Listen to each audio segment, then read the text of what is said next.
Hey,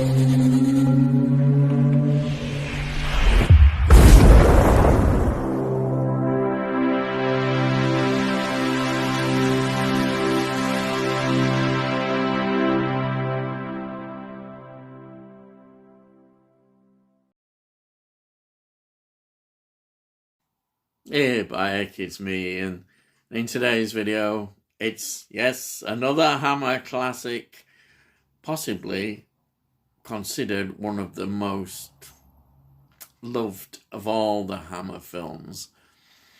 It is, of course, The Devil Rides Out.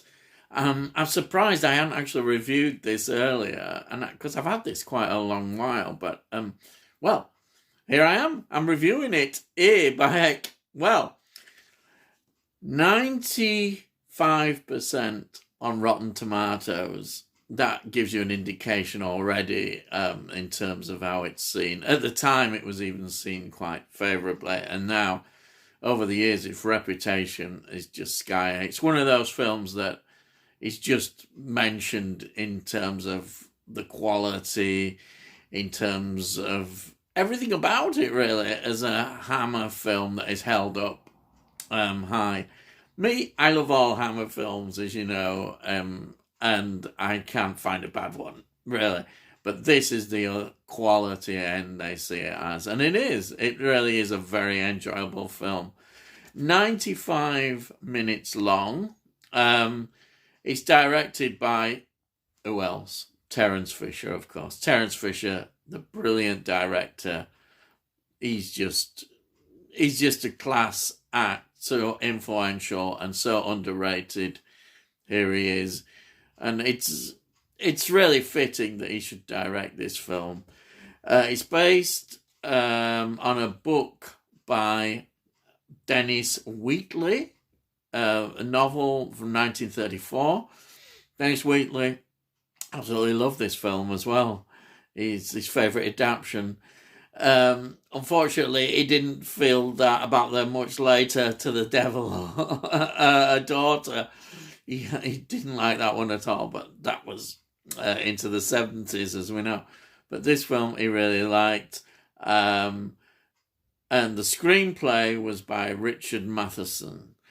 And it's a fantastic script. It just works on all levels. I say the film works on all levels.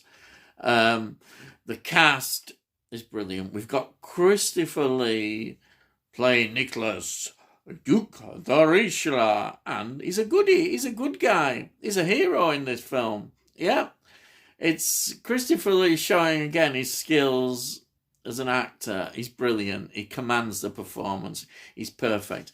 In fact, I think he considered one of his best Hammer films. And then the villain, who is the villain? It's Charles Gray playing Mokata. Mokata, the evil head of the devil-worshipping cult. I was looking at his pedigree. He's got a brilliant pedigree of acting, a lot in TV as well, but noticeably Bond. He was in You Only Live Twice from 1967. He's also in Diamonds Are Forever 1971, where he plays Blofeld. So, can't say further than that. Then we've got in the other role of our leading actress, I suppose you could say, is a French actress called, now I'll probably get this wrong, but Naik Arigai. She plays Tanith, and she's quite important in this film as well. Most noticeably, she was in, I think, the film Women in Love, 1969, which is a classic film as well. Then we got Patrick Mower playing Simon, and Patrick Mower, known, I think, more for TV, Special Branch, and of course in a soap, Emmerdale. So there he is. Then we got Sarah Lawson playing Maria Eaton, who's the Duke de Richelieu's niece. she's got a lot of TV work, but she's in The Stud, 1978, Joan Collins vehicle. Yep, she's in that. Then we've got Paul Eddington, who plays Richard Eden, her husband. He really is known in TV circles for the brilliant Good Life series, also as Yes Minister and Yes Prime Minister. And it's a great cast. They're all just fantastic in it. Well, what else can you expect in this classic film? Yes. It's set in London. Well, it's around London, I'd say, because we don't actually see London, but it's set supposedly around London, and the south of England, we could say. And it's, more importantly, 1929. Now, this is interesting. We don't often see Hammer films in a more contemporary setting. We'd seen it in The Witches. Don't forget, The Witches had been contemporary. But this one, a few years later, is, again, a change away from the Gothic Hammer that we know and love. And it works well. There's a lot of the, I think, obviously, the way it's filmed, we see a lot of the countryside, the British South countryside, and it works well. The location work is fantastic. So the story is that the Duke de Richelieu is investigating the behavior of Simon, who was his friend's son, who is like his protege, and he's sort of got to look after him. And of course, as the film soon makes clear, all is not right, and he starts investigating, and of course, he unravels what is going on, and it involves a story of a devil-worshipping cult. And of course, then we come across Charles Gray playing MacArthur, who is just, he's fantastic.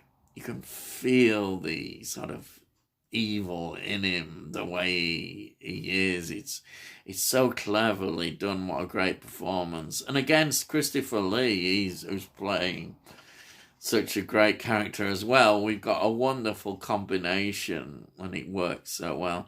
There's so many sort of scenes in this film which are beautifully filmed. I know some people have said that the special effects perhaps need updating, but I think actually they do look very effective, and they work well, because this is Terence Fisher. Yeah, he knows how to do it. And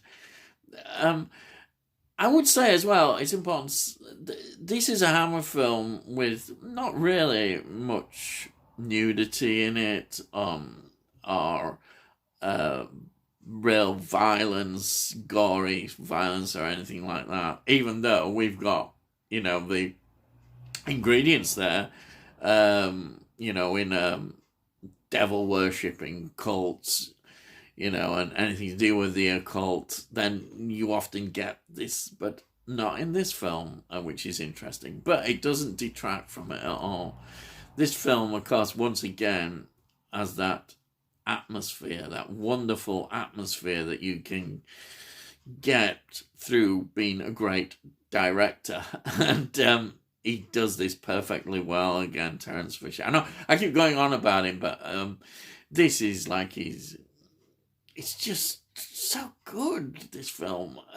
I can see why everybody would appreciate and really like this, who weren't even as into Hammer.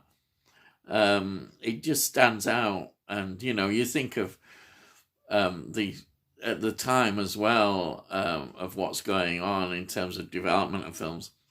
This is a significant film. Like I would say Rosemary's Baby, Polanski's Rosemary's Baby, which is, again, at a similar time in the 60s. These all sort of are a prelude to the Exorcist in the 1970s, So these films are important to look at and see, and it's so enjoyable. It's a great experience watching this film. And I'm not giving anything away. I'm not going to go into any spoilers or anything about this film, but it builds up to a great climax. And I say there's a lot of great scenes, and the time just goes by like that. It just that's it. It's fantastic.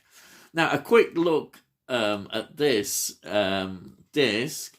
It's slipcover, 2 discs, the usual.